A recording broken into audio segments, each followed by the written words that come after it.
Do you like mockumentaries? Well, guess what? I've watched every single one of them, and I'm about to break down to you which ones are the funniest, which ones should you watch, what shouldn't you miss. We're going to get into all of that right now in this video. Hey, I'm Joseph. Thanks for watching. Mockumentary, obviously the famous one people love to point at. The first one I'm going to talk about, the film Borat. I'm actually very qualified to talk about this film. I wrote my final essay for a documentary, intro to documentary class I took in college about Borat, and I got an A on it.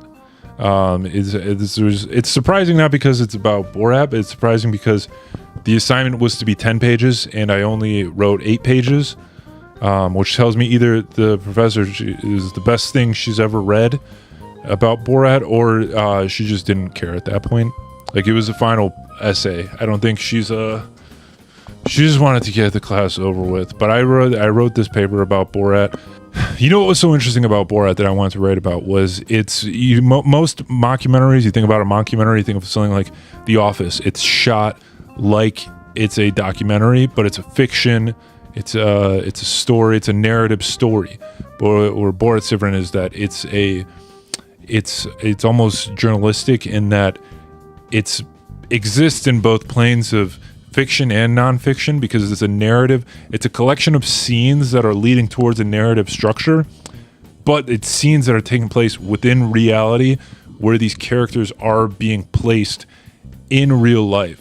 That's what I found so interesting about Borat, was that it's shot much like a traditional cinema verite documentary.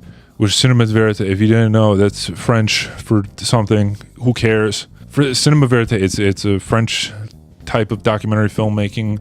It's like fly on the wall filmmaking. You leave a camera to film something in its natural state. Think of something like Salesman. I took this documentary. I know all this information about what benefit does that add to my life, knowing all this documentary information? Making this video, apparently. So that's what I think was so fascinating about Borat, is that it's taking the fiction and placing in the real world, and building the narrative around that. One of my favorite mockumentaries of all time is the Popstar, Never Stop, Never Stopping. I think that's very extremely underrated.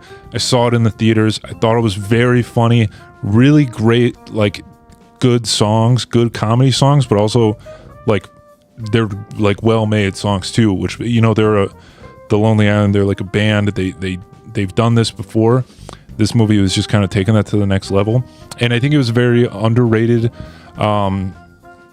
I've done a whole podcast about it, so it's somewhere on the channel, but there's Andy Samberg, actually, he did 2 other documentaries for HBO. One is called 7 Days of Hell. It's like a parody of the famous Bjorn Borg and John McEnroe tennis match with himself and Kit Harington kind of playing the 2 characters. And then there's another one called The Tour de Pharmacy, which is it's like a old-timey documentary about the Tour de France, but like everybody is on steroids and like doped up. And they're funny, whatever. I mean, I think that Popstar, you know, it's more commercial, but I also think it's just a ton of really solid jokes and really good, entertaining songs, and a really funny character that they do for that one. The one that kind of started, you could say, the genre, the big one is This Is Spinal Tap. Again, it's kind of interesting because it's like Rob Reiner directing a film where he plays a director directing a film about a band. But comparing that to like a lot of the modern day mockumentary is very look, it's a great film, but I think that the genre has I would say gotten better since then. It's not that it's a bad movie or it's not funny or whatever, but I think just, you know, with cinema and with filmmaking, like it gets better. It always gets better. And like the 11 turn it to 11 joke, like, yeah, and the drummer always exploding, like that stuff is funny, but it's like also that film is like so old at this point that it's like this is jokes that we've seen in other things, and so it's for a lot of people who are coming into that film, It's not their first time experiencing those jokes, so it might feel a bit like flatter. One that I think is goes way back mockumentary. It's called Nanook of the North. It's about like it's literally, I think it's like one of the first mockumentary or like fictional documentaries. It's about like Eskimos in Alaska or something like that. I don't remember. This was the documentary film class. I wasn't paying attention. I took it for a credit because I thought I was going to be a film minor.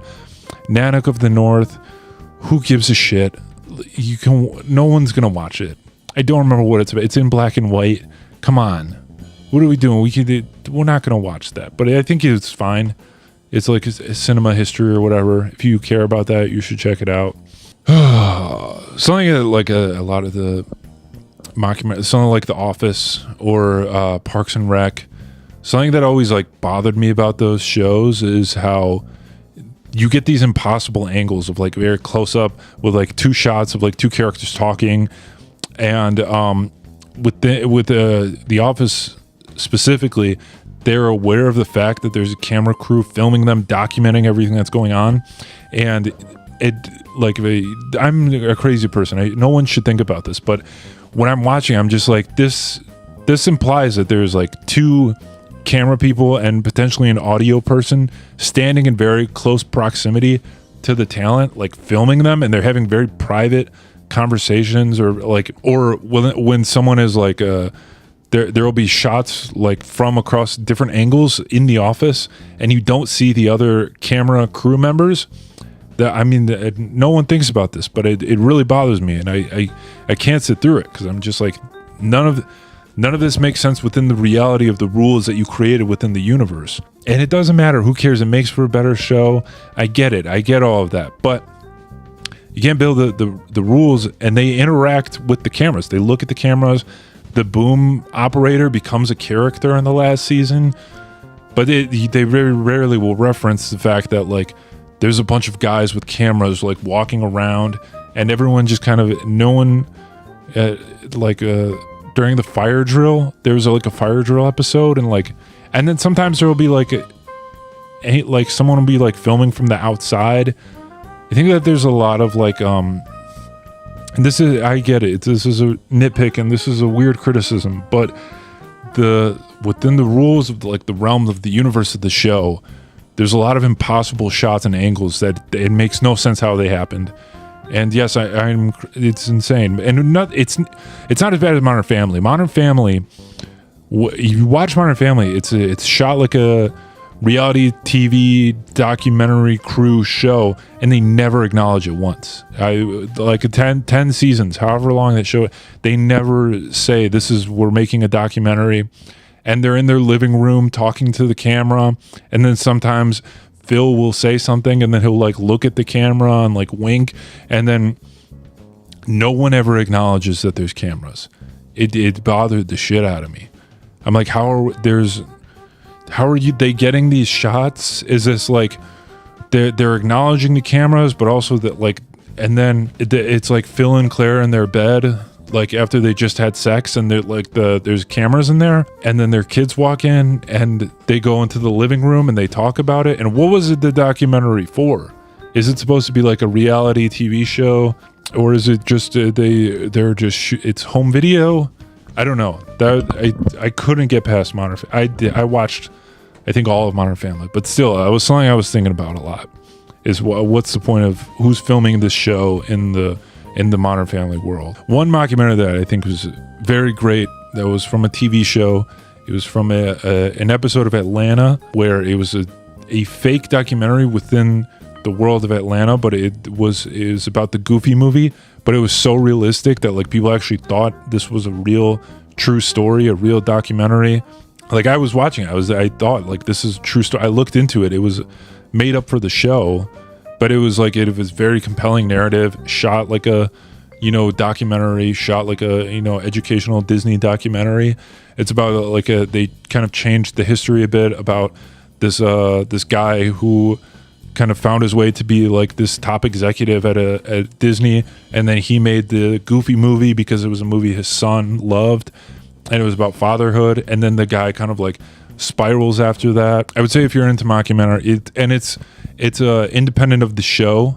So if you have not seen Atlanta, but you're interested in a mockumentary or something that's kind of like shot in that way, I would really suggest checking out that episode. That's a really solid mockumentary, I guess parody or whatever you want to call it. But yeah, that's a bunch of them. That's a good list, a solid list. Did I miss any of your favorites? I'm sure I did, because I only talked about like 4 of them, I think. So please let me know in the comments. Let me know what do you like. And hey, thanks for watching this. I appreciate it. Go if you want to see my full thoughts on Spinal Tap or the other one I said, Popstar. I've done podcast episodes on them in the past, so you can check those out too. We do videos every day, basically. So thank you for watching this. Watch more of them. And I'll see you in a different video. Big peace.